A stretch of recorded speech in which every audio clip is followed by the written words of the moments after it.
Welcome to everyone in today's classes. This side your science sir, your MK sir, going to start a discussion, combined discussion from the chapter 2, that is component of food, chapter 5, that is separation of substance, and chapter 4, that is sorting materials into groups. Okay, 2, 4, 5 chapters को मिला के मैंने कुछ decide किया कि इसमें से exam view के तौर पे कैसे कंबाइंड डिस्कशन किया जाए। बच्चों का डिमांड था कि सर रिवाइज करा दिया जाए कंबाइन करके, तो very good, let's start our today classes.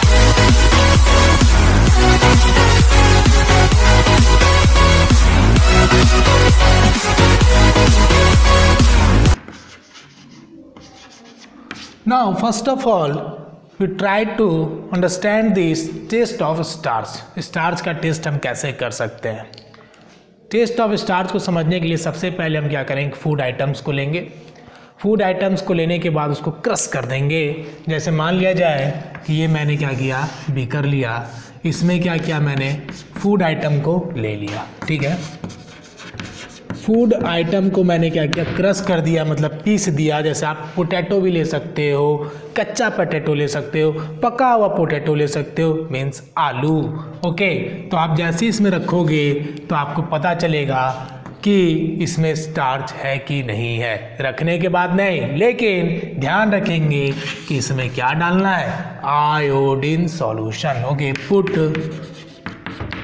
Iodine solution. Okay, जैसे ही आप आयोडीन सॉल्यूशन डालोगे तो हो जाएगा वहाँ जादू, और जादू में दिखेगा आपको ब्लू ब्लैक कलर। जादू में दिखेगा आपको blue black colour, which proves that there is the presence of starch. Okay, which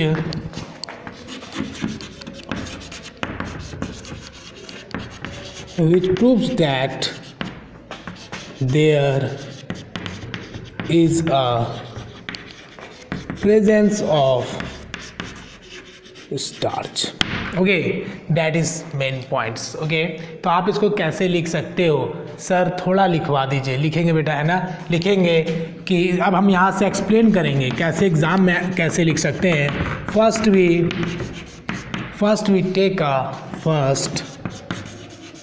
take a food item. First we take a food item and crush it.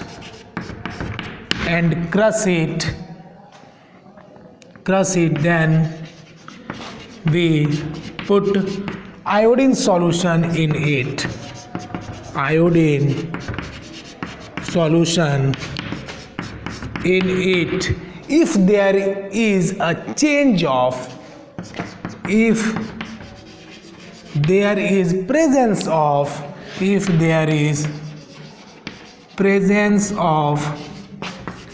blue black color, if there is presence of blue black color, it means it contains starch. If there is a presence of blue black color, it means there is presence of starch. Okay, है ना, लेकिन यहाँ पे आप समझ लेंगे, है ना। ये आपके थे एग्जाम्स के इम्पोर्टेंट पॉइंट्स। कैसे आपको एक याद रखना है, मैं आपको फिर से एक बार याद रिवाइज करा देता हूँ। First we take a food item, एक हमने खाने वाला आइटम को लिया, आलू ले लिया, आलू का चोखा ले लिया, सब्जी ले लिया, कुछ भी ले लिया। उसमें चेक करना है कि उसमें क्या प्रेजेंस है, स्टार्च प्रेजेंट है या नहीं है। ओके, देखेंगे स्टार्च प्रेजेंट है कि नहीं है, ऊपर देखने से नहीं होगा, आपको करना ये है, एक बीकर ले लीजिए, एक बर्तन ले लीजिए, किसी प्रकार का कुछ ऐसा वॉच ग्लास ले लीजिए, और उस पर क्या करिए, देखेंगे, टेस्ट हो जाएगा।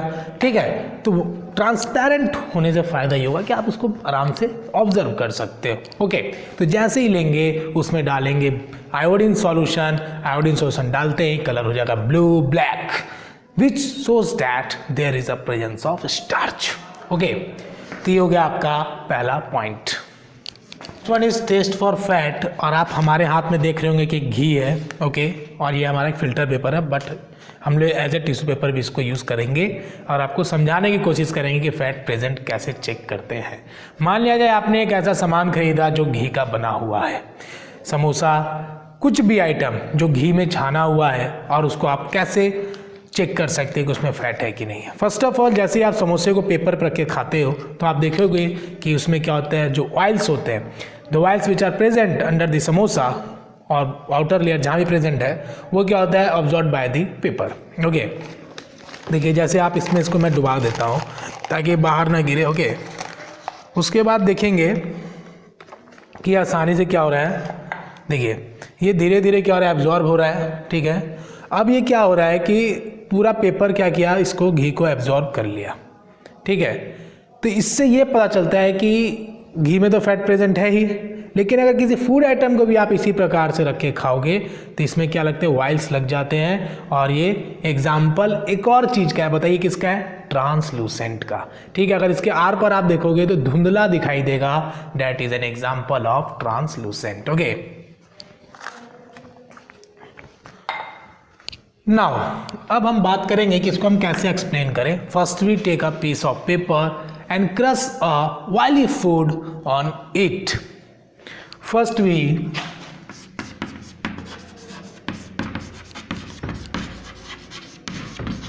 take a piece of paper and crush it,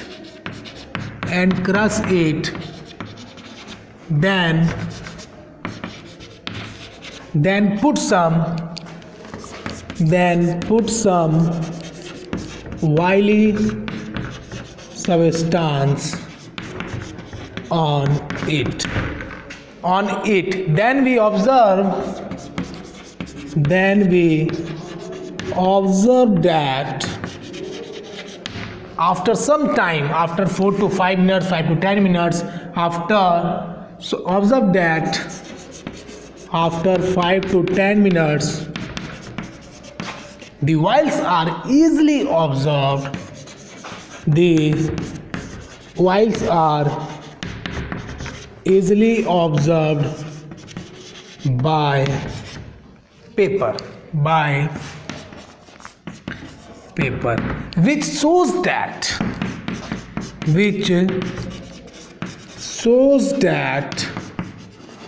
the substance contain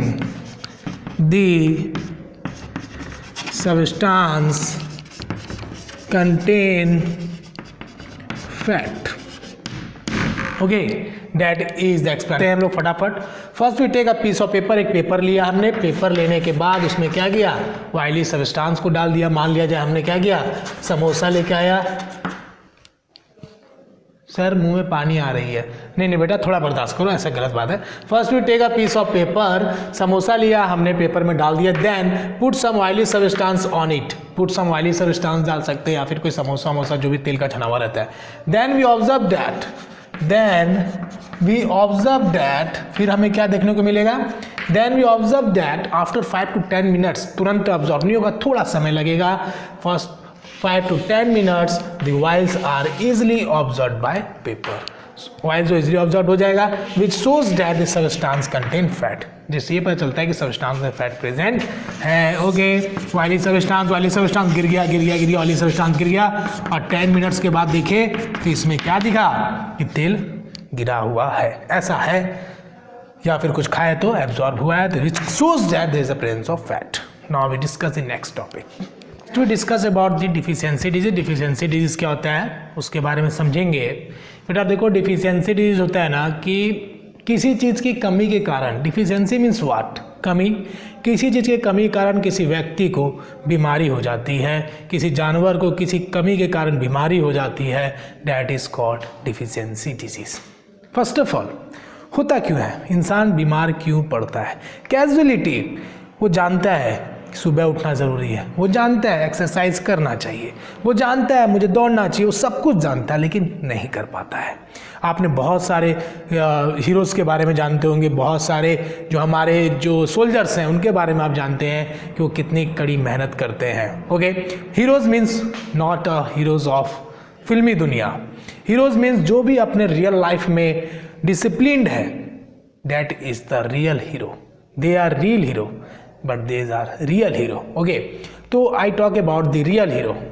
तो जो व्यक्ति अपने जीवन में ये ठानता है कि मुझे ये करना है तो कभी बीमार नहीं पड़ता, वो हमेशा बीमारियों से दूर रहता है। अगर वो एक्सरसाइज डेली करता है, योगा करता है, कॉन्शियस रहता है अपने खान पान को लेके, क्या खाना चाहिए नहीं खाना चाहिए, तो वो व्यक्ति बीमार नहीं पड़ता है। ठीक है, तो डिफिशियंसी डिजीज़ ये टर्म है, इसको समझना ऐसे है कि किसी चीज़ की कमी के कारण, किसी खान पान में कमी के कारण जो डिजीज़ होती है उसकी कमी के कारण, that is called deficiency disease. There are various types of disease which are easily cause to the human beings. इंसान को आसानी से हो जाता है, जैसे बैक्टीरिया से बात करें तो anthrax, tuberculosis, cholera, typhoid. Okay, तो ये जो डिजीज़ हैं, वाटर बॉर्न डिजीज़ की बात करें तो वाटर बॉर्न डिजीज़ की भी बात हमने आपको पहले बताई थी। और डिफिशियंसी डिजीज़ की बात करें तो अगर आप विटामिन सी है तो उसकी कमी के कारण स्कर्वी हो जाता है। विटामिन डी के कारण अगर कमी है विटामिन डी की बॉडी में तो उसके कारण रिकेट्स हो जाता है। तो चलिए लिखते चलते, सर लिखा भी दीजिए थोड़ा थोड़ा। Okay, deficiency disease.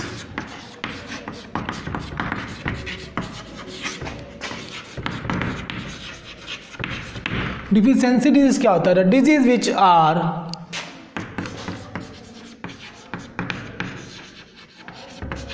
The disease which are caused due to deficiency of vitamin,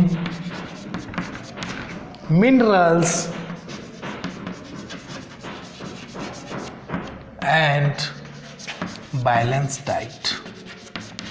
अगर हम सीधा बैलेंस डाइट भी लिखते हैं तो नॉट रॉन्ग, बट थोड़ा सा तोड़ के लिखेंगे तो अंडरस्टैंडिंग लेवल अपना बढ़ता है। Minerals and balance diet. Okay, ये हो गया आपका, डेट इज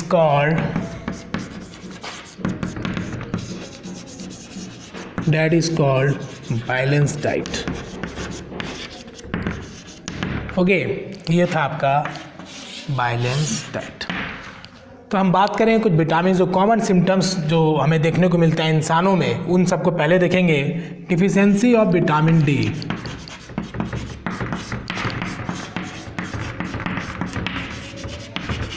विटामिन डी की डिफिशियंसी से क्या होता है? रिकेट्स।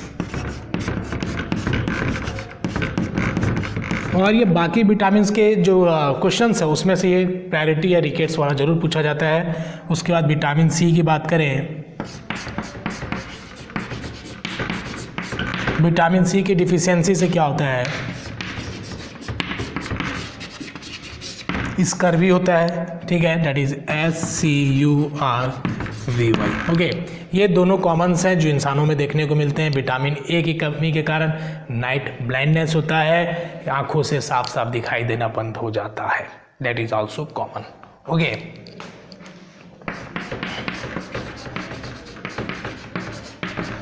विटामिन ए डिफिशियंसी, इसका मतलब ऊपर वाला ही ठीक वर्ड लिखना चाह रहा था मैं। ठीक है, और यहाँ पे हो जाएगा आपका night blindness.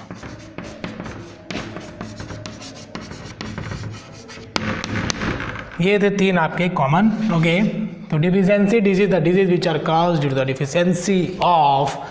Deficiency of vitamin, minerals and balance diet, that is संतुलित आहार। Okay, that is enough.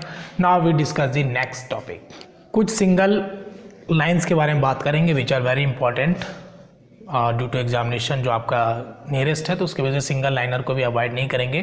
Fats gives much more energy, fat gives much more energy compare to carbohydrate. Okay, जो फैट्स है वो ज़्यादा एनर्जी देता है carbohydrate की तुलना में। फर्स्ट पॉइंट लिखेंगे, fats give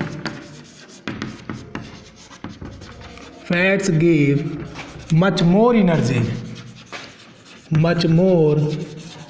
energy compared to carbohydrate। compared to carbohydrate. That is first point. Okay. Roughage does not provide any nutrients to our body. Roughage किसी प्रकार का पोषक तत्व हमारे बॉडी को नहीं देता है. It's help to remove the undigested food from the stomach or from the body.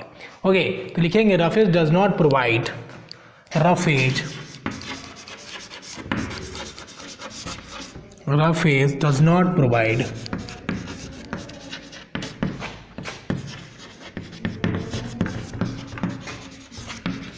any nutrients to our body. Okay, roughage में क्या क्या आते हैं आपके? पल्सेस, जो दाल्स हैं, और जो साग वाले चीज़ होते हैं जैसे स्पैनिच हो गया, और जो आपके कॉलीफ्लावर्स हो गए, पत्ता गोभी जिसको आप लोग बोलते हैं, that is roughage. Okay,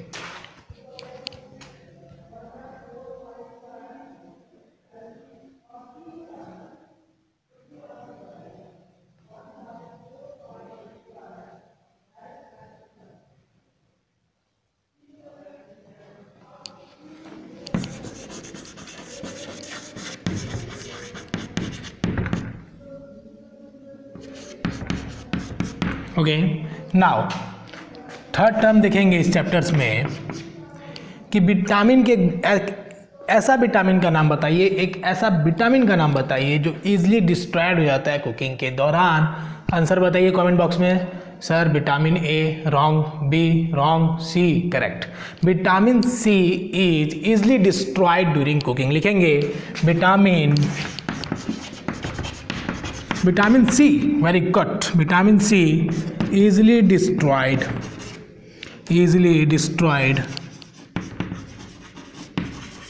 during cooking. Okay, ये आपका इंपॉर्टेंट है 1 मार्क्स में, ये याद रखना है. विटामिन सी, उसके बाद रफेज क्या होता है, उसके बाद फैट्स और कार्बोहाइड्रेट में सबसे ज़्यादा एनर्जी कौन देता है. ओके, देखिए जो व्यक्ति बहुत मोटा है, ओबेसिटी जिसको बोलते हैं, तो जब वो फास्टिंग रखेगा तो उसको एनर्जी कहाँ से मिलेगी? कोई बता सकता है? उसके बॉडी में जो फैट प्रेजेंट हैं वो उसको एनर्जी प्रोवाइड करेगा. ओके, जब इंसान भूखा रहता है तो धीरे धीरे दुबला होता जाता है, ठीक है ना. तो एनर्जी तो यूज हो रहा है ना उसके बॉडी से, तो जो इंसान के अंदर ज़्यादा फैट है तो उसको एनर्जी ज़्यादा है, ये हम कह सकते हैं बिल्कुल. लेकिन stamina is totally different in comparison to fat. Okay, तो हम बात करेंगे दूसरा पॉइंट. अब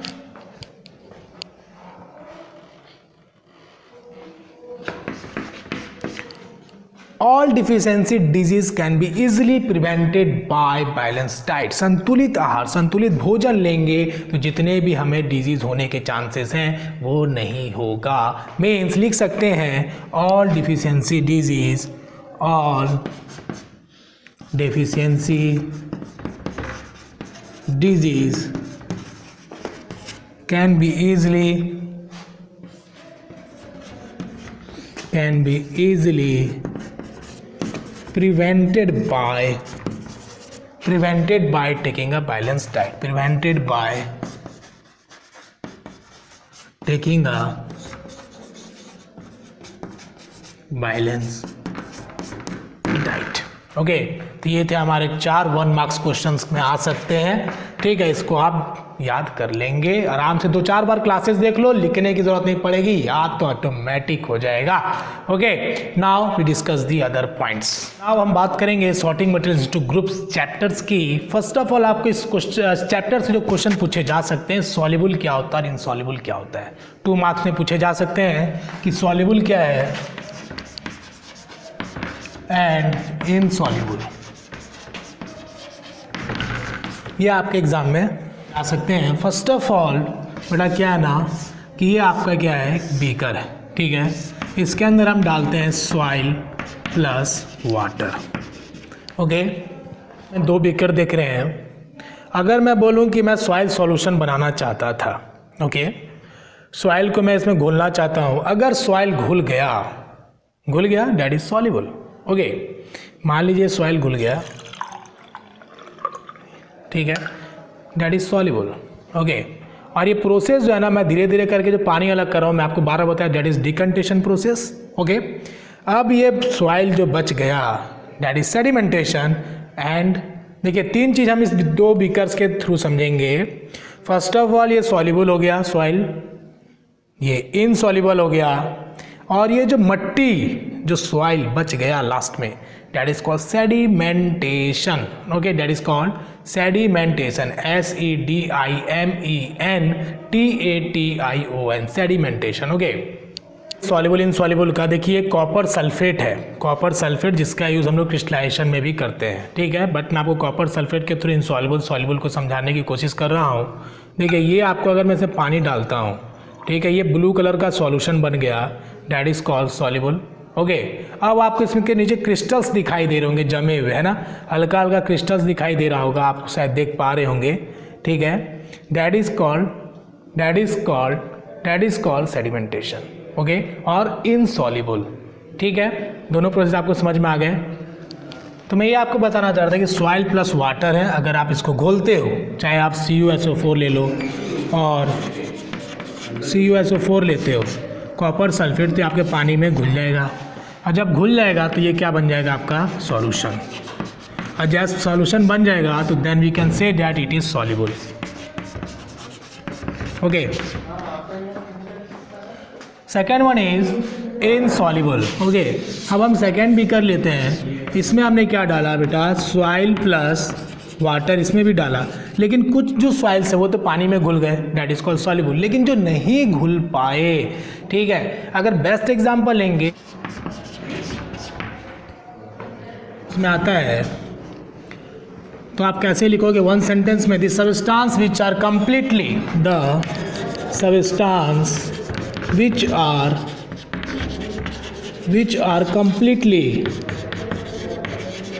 completely dissolved in water. Okay, completely dissolved in water or disappear in water, that is called soluble. Okay, if we talk about the examples of soluble, then we can easily write oxygen gas is dissolve in water. Best example आपके लिए, क्योंकि ये आपने बार बार सुना है, मैंने बताया आपको oxygen gas is dissolve in water, ठीक है। अब आप बोलोगे सर ऑक्सीजन गैस कैसे डिजॉल्व होता है? बच्चा, जो एक्वाटिक ऑर्गेनिजम्स होते हैं जो पानी में रहते हैं, वो इसी डिजॉल्व ऑक्सीजन के सहारे जीते हैं, यही डिजॉल्व ऑक्सीजन को वो लेते हैं, जैसे फिश हो गया आपका, और जितने भी एक्वाटिक जो पानी के अंदर रहते हैं वो क्या करते हैं, डिजॉल्व ऑक्सीजन को कैरी करते हैं।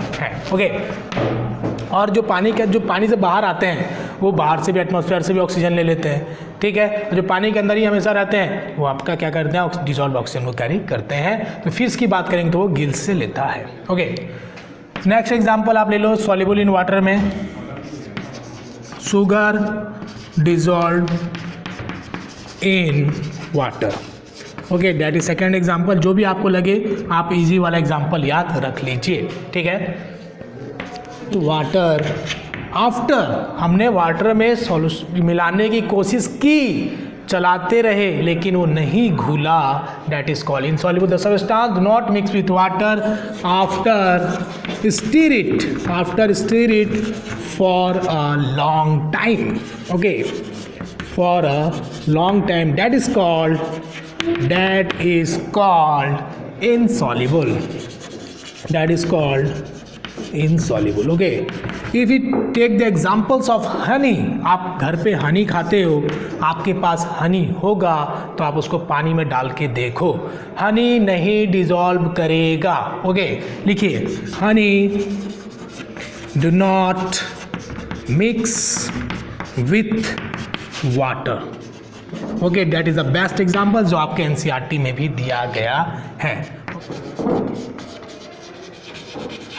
देखिए आपके 5 मार्क्स के क्वेश्चन जो है ना हमेशा पूछे जाते हैं कि ट्रांसपेरेंट, ट्रांसलूसेंट और ओपेक। 5 मार्क्स में श्योर है कि 90% चांसेस है कि आपके एग्जाम में ये पूछा जाएगा। Okay, what is transparent, what is translucent, what is opaque, with explain with the help of examples. Okay, तो ट्रांसपेरेंट को कैसे लिखेंगे बेटा? देखो क्या है, हमारा क्या है, एक ग्लास है, ठीक है। मैंने 1000 बार आपको दिखाया कि ये हमारा क्या है, बीकर है, ये किसका बना हुआ है, ग्लास का बना हुआ है। अब इसमें आप सॉइल को देख पा रहे हो, क्यों? क्योंकि आपका क्या है, ट्रांसपेरेंट है, आप इजिली देख पा रहे हो, ठीक है। That is the example of transparent. Okay, ये हमारा क्या है, ऑयली पेपर है, ये आपको धुंधलापन दिख रहा होगा, means you can see but not clear. Okay, आप देख सकते हो लेकिन आप क्लियर नहीं देख पा रहे होगे, बिकॉज ये आपका क्या है, ट्रांसलूसेंट। ओके, और ओपेक तो आपको पता ही है, बोलेंगे तो किसका एग्जाम्पल हो जाएगा, ओपेक का, क्योंकि इसके जो आर पार है वो हम देख नहीं पा रहे, आप ब्लैक बोर्ड के पीछे आप नहीं देख सकते हो। That is the example of opaque. Okay, that is first of all is transparent. अगर एग्जाम्पल लिखेंगे तो लिखेंगे glass. Okay, the object through which object can be seen, object को देखा जा सकता है, object can be seen. Okay, that is the definition of transparent. Okay, now second one is translucent.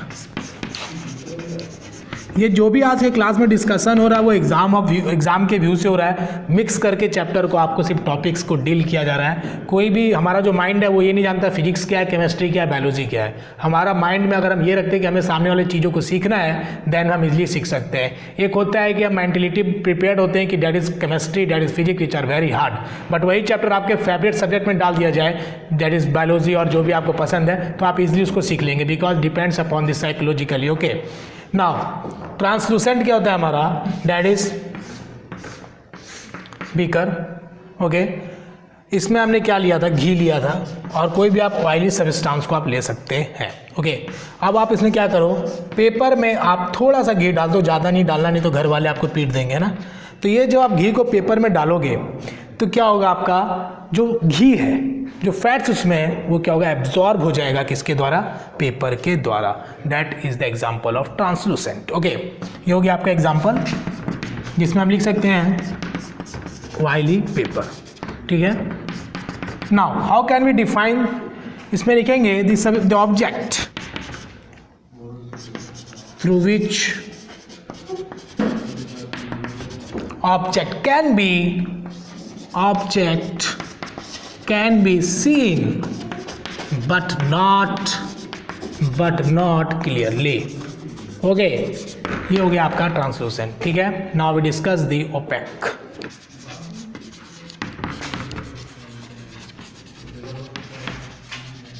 There are some materials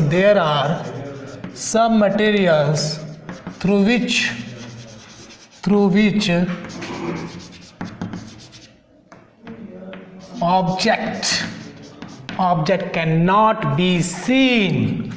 object cannot be seen, नहीं देख सकते हैं। Black board के पीछे आपको कुछ भी दिखाई नहीं दे रहा होगा, that is the example of opaque. Okay, can not be seen, that is called opaque. Okay, now we discuss the examples मैंने आपको हज़ार बार बताया कि ब्लैक बोर्ड के पीछे आपको नहीं दिखेगा, दीवार के पीछे आपको नहीं दिखेगा, और वैसे तमाम चीज़ें जिसके पीछे आपको नहीं दिखाई देता है, दैट इज ओपेक। ओके, तो एग्जाम्पल्स आप खुद से लिख लो, cardboard. Okay,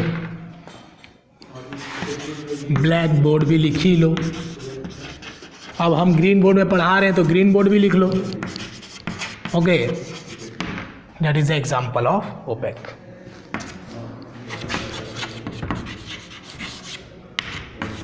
Now, in case of separation of substance, when we talk about the chapter separation of substance, the most important topic is winnowing.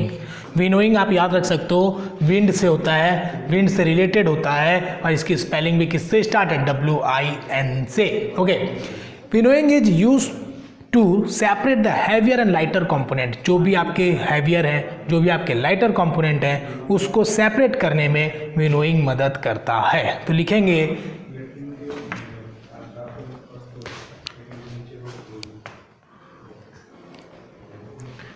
Winnowing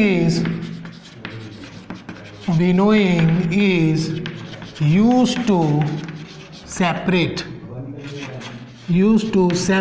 the heavier and lighter component, heavier and lighter component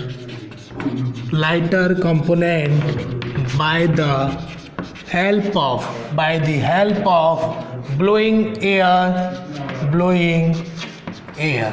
okay देखिए होता है क्या ना, कई बार कि हमको winnowing method की ज़रूरत होती है लेकिन हवा नहीं चल रहा होता है। उस कंडीशन में हम लोग स्टैंड फैन का यूज़ कर सकते हैं और किसी प्रकार के पंखे की यूज़ कर सकते हैं जिससे हमारा विनोइंग प्रोसेस हो जाए।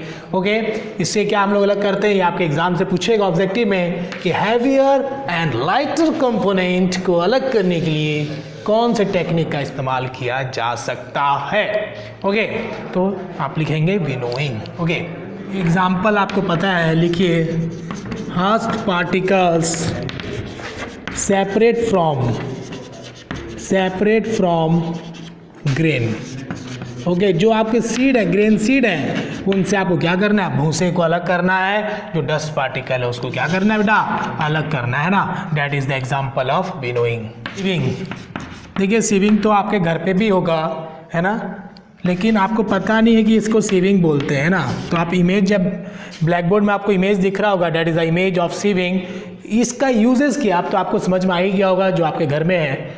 खास करके अभी लोग जो आटा यूज़ करते हैं वो पैकेट्स वाले आटा यूज़ करते हैं जिसको चालने की ज़रूरत नहीं पड़ती है। लेकिन अगर हम बात करें जब पैकेट्स वाले आटा नहीं आते थे या फिर सूजी आपका पैकेट का नहीं आता था, उस समय क्या किया जाता था, सीविंग के यूजेस के द्वारा उसके जो पार्टिकल्स हैं, मतलब डिफरेंट टाइप्स ऑफ जो कंपोनेंट्स बोल सकते हैं, मिक्सचर कंपोनेंट बोल सकते हैं, उसको अलग किया जाता था। ओके तो sieving is used to separate the sieving is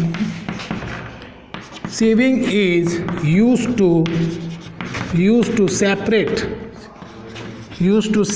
the component having different sizes. Okay, component of a mixture have different size. Okay, have different size. ठीक है, ये आपका हो गया डिफिनेशन ऑफ सीविंग। और आप लिख सकते हैं separate component from floor. Okay जिसको हम लोग हिंदी में आटा भी बोलते हैं। ठीक है, तो ये हो गया आपका एग्जांपल सीविंग का डिफिनेशन हो गया बेटा, है ना। तो इसको आप लोग जो भी आपके चैप्टर से बताया जा रहा है एग्जाम्स के व्यू से आपको कंबाइन करके रिवाइज कराया जा रहा है ताकि आपको किसी प्रकार की कोई प्रॉब्लम ना हो, किसी प्रकार की दुर्घटना हो, माइंड में किसी प्रकार की डिस्ट्रैक्शन ना हो। Okay now we discuss the other point, that is condensation. How we discuss the condensation. Okay what is condensation. बार बार मैंने आपको बताया कि फ्रिज से आप बॉटल निकालते हो जाके आपको बाहर में वाटर ड्रॉपलेट्स दिखाई देते हैं, वो किसके कारण होता है, कंडेंसेशन के कारण होता है। ये आपका जीता जागता एग्जांपल है, मार्केट में गया भैया कोल्ड ड्रिंक दे दो और उस कोल्ड ड्रिंक के बॉटल पर जो वाटर ड्रॉपलेट्स दिखते हैं वो किसके कारण होता है, कंडेंसेशन के कारण होता है। ओके नाउ एक एग्जांपल और लेंगे, ये हो गया आपका कढ़ाई जिस पे आप खाना बनाते हो। ओके मज़े से खाना बनाया आपने, इसको हीट किया और इसमें टेस्टी क्या डाला, मैगी डाला, बढ़िया से एकदम मज़े में। उसके बाद इसको आपने क्या किया, प्लेट से कवर कर दिया। किससे कवर किया, प्लेट से। अब क्या होगा बेटा, इसमें क्या होगा, वाटर वेपर क्या होंगे इसमें से रिलीज होगा। ठीक है, वाटर वेपर जो रिलीज होगा जाके बर्तन में मारेगा, ठक से क्या करेगा, बर्तन में बम से मारेगा और बर्तन पे जाके ये टकरा जाएगा और जैसे ही टकराएगा तो वहां पे क्या बनेंगे, water droplets. Okay water droplets का फॉर्मेशन हो गया, that is due to condensation के कारण। ठीक है, तो लिखेंगे द कन्वर्जन ऑफ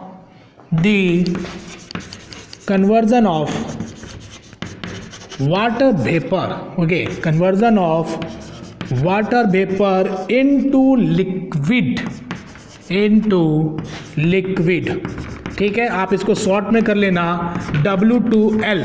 ठीक है, WV2L water vapour to liquid. ऐसे आप कोड वर्ड में याद रखोगे तो कंफ्यूज नहीं होगे। ठीक है, दैट इज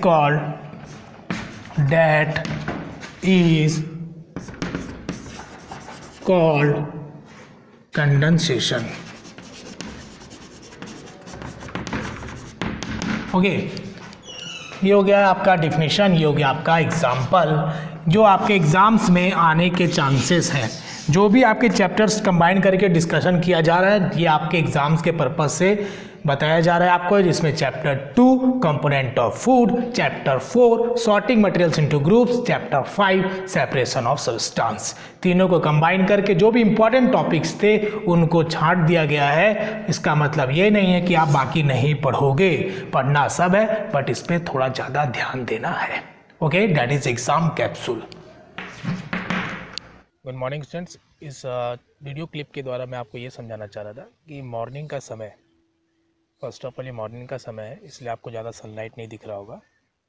और जब ओस गिरते हैं, वैसे तो आपको पता है कि हम लोग साइंस में ट्रांसपिरेशन पढ़ते हैं। देखिए ये लीव्स के ऊपर पानी दिख रहा है आपको, है ना, लीव्स के ऊपर जो पानी दिख रहा है, आप दिख रहा है, वेरी गुड। ये जो ड्रॉपलेट्स दिख रहे हैं ना आपको, ये ओस के ड्रॉपलेट्स हैं, ट्रांसपिरेशन नहीं हुआ है, ठीक है। मॉर्निंग में ओस गिरते हैं। उसके बाद मैं ये बता रहा था कि अभी आपको एक चीज़ दिखाऊंगा मैं। देखिए मॉर्निंग के समय कैसा हो जाता है उस गिरने से, और ये आपको ना प्लांट्स के ऊपर भी ऐसे देखने को मिलेंगे, है ना। देखिए मॉर्निंग के समय में ये जितने भी ट्रीज़ आपको दिख रहे हैं ना, जिसमें आपको लीव्स नहीं दिखाई दे रहे और बहुत दूर दूर तक ये आपको ऐसे ट्रीज़ दिख रहे होंगे, काफ़ी बेहतरीन नज़र आ रहा है। तो ये जो है ना, ये रबड़ के पेड़ है, ठीक है। और यहाँ पे रबड़ की फसल बहुत होती है, लोग बिजनेस ज़्यादा करते हैं रबड़ का, है ना। और इसकी कीमत भी बहुत कॉस्टली है, ऐसा नहीं कि किलो के भाव से बिक गया बहुत ही सस्ते दाम पे, ऐसा नहीं है।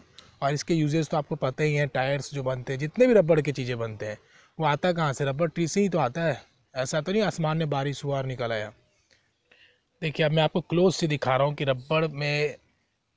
रबड़ ट्री कैसा दिखता है, बिल्कुल एकदम देखिए बिल्कुल क्लियर आपको दिख रहा होगा कितने बेहतरीन तरीके से इसको लगाया गया है, एकदम पैरेलल दिख रहा है बिल्कुल, है ना।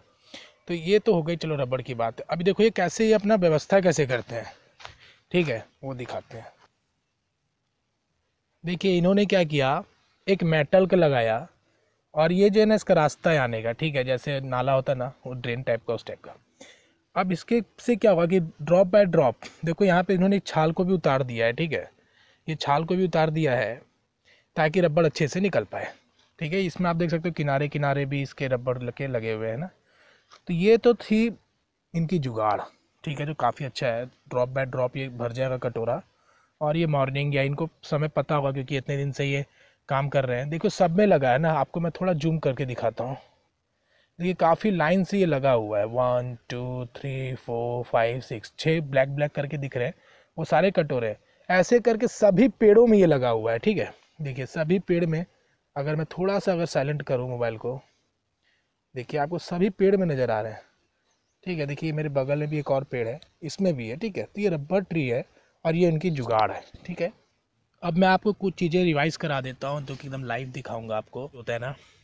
ये तो ठीक है, ये तो पत्ता ख़राब हो गया, बट देखो ये रेड कलर का लीव्स है, तो क्लोरोफिल जो होता है ना, हर एक कलर के पत्तों में पाया जाता है, चाहे वो कोई भी कलर का पत्ता हो, उसमें क्लोरोफिल पाया जाता है, ठीक है, पहला कॉन्सेप्ट। दूसरा मैं आपको एक पेड़ दिखा रहा हूँ जो आपने हमेशा देखा होगा, इसके जो लीव्स है ना, इस लीव्स में अगर आप देखोगे, ये जो इसके फूल्स है ना, ये पूजा करते समय शिव भगवान पे भी चढ़ाया जाता है, ठीक है, ये तो थी कल्चरल बात। और इसके जो पत्ते के अंदर जो है ना एक पिल्स निकलता है, ठीक है, वो मैं आपको दिखाऊंगा अभी। देखिए इसको मैंने कितनी बार पढ़ाया है आपको।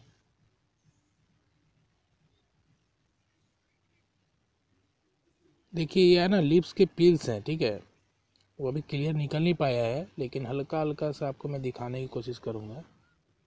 ये देखिए ना हल्का हल्का किनारे किनारे जो वाइट वाइट कलर का दिख रहा होगा आपको, शायद से बहुत ही थीन होता है ना, ये प्लास्टिक की तरह होता है, बिल्कुल थीन प्लास्टिक की तरह। देखिए इस पत्ते के द्वारा आप क्या क्या चीज़ समझ सकते हैं। पहला तो स्टोमेटा आप समझ सकते हैं, टीनी पोर्स प्रेजेंट होते हैं सरफेस ऑफ लीव्स में, ठीक है, जो एक्सचेंज ऑफ गैसेस में मदद करता है ना। दूसरा आप समझ सकते हैं कि पैरेलल वेनेशंस किसको बोलते हैं। इसमें देखिए कैसे वेन्स हैं इसके, यहाँ गया, यहाँ आया, फिर यहाँ से यहाँ जा रहा है, that is parallel venation, okay. और ये रहा आपका रबर ट्रीज के पौधे काफ़ी बेहतरीन नज़र आ रहे हैं, इसलिए मैं सोचा आपको आज दिखा दूँ। और मॉर्निंग के समय जो है ना काफ़ी अच्छा दिखता है ये, मॉर्निंग और इवनिंग में खास करके। डिस्कशन बाद में करेंगे। जो भी आपको प्रॉब्लम्स है, जो भी बच्चे कमेंट बॉक्स में क्वेश्चन देते हैं, मैं रात में बैठ के सभी का आंसर देता हूँ। ये मेरी कोशिश रहती है कि सोने से पहले जो भी आपके डाउट्स है उसको एक बार देख लिया जाए, क्योंकि कहीं ना कहीं जो भी है तो सोचना तो पड़ता है, क्योंकि प्रॉब्लम्स अगर आपके हैं तो हमारी प्रॉब्लम्स है ना। अगर आप सेटिस्फाइड नहीं होगे तो हमें भी खुशी नहीं मिलेगी, ठीक है। तो ये तो थी सेटिस्फैक्शन की बात। दूसरी बात, क्लासेस के जो भी प्रॉब्लम्स है कमेंट बॉक्स में तो आप देते ही हो, जवाब नहीं मिलता है तो आप मैसेज पे दो, ठीक है, वहाँ तक मैं आपको मिल जाएगा। ये मेरी कोशिश होगी कि वो आपको मिल जाएगा। जवाब नहीं मिलता है तब भी तो आप कॉल कर सकते हैं, नो प्रॉब्लम, ठीक है। थर्ड वन इज, जो भी आपके लेसन्स रिवाइज कराए जा रहे हैं आप उसको थ्रोली रिवाइज करते जाओ, ठीक है। उसके अलावा भी जो क्लासेस के अलावा ही प्रॉब्लम्स है उसको भी आप पूछ सकते हैं, चाहे वो साइड बुक से प्रॉब्लम्स हो, चाहे कोई भी बुक से आप पढ़ रहे हो, साइंस से रिलेटेड हो, then you can ask, okay. Fourth one is, अपना ख्याल रखो, एग्जाम्स हैं, बीमार नहीं पड़ना, है ना। बहुत सारे बच्चे को एग्जाम फियर भी होता है, एग्जाम से आते बच्चे डरने लगते हैं, डरना नहीं है। रणनीति बनाओ, दैट इज रणनीति, ठीक है। कैसे आप कम समय में ज़्यादा टैकल कर सकते हो, किस चीज़ों को ज़्यादा ध्यान देना है, कहाँ फोकस करना है, किन चीज़ों को ध्यान नहीं देना है, इन चीज़ों को फोकस करो। मैंने बार बार बताया कि जो ड्राइवर होता है उसका ध्यान रोड पे होता है, और जो ड्राइवर के बगल बैठा रहता है वो सोता है, पीछे वाले सोते हैं, लेकिन ड्राइवर का ध्यान हमेशा कहाँ होता है, सामने रोड पर होता है। तो आपको किसकी तरह ध्यान रखना है, ड्राइवर की तरह ध्यान रखना है, फोकस करना है और आगे बढ़ना है। Thank you for attending the classes.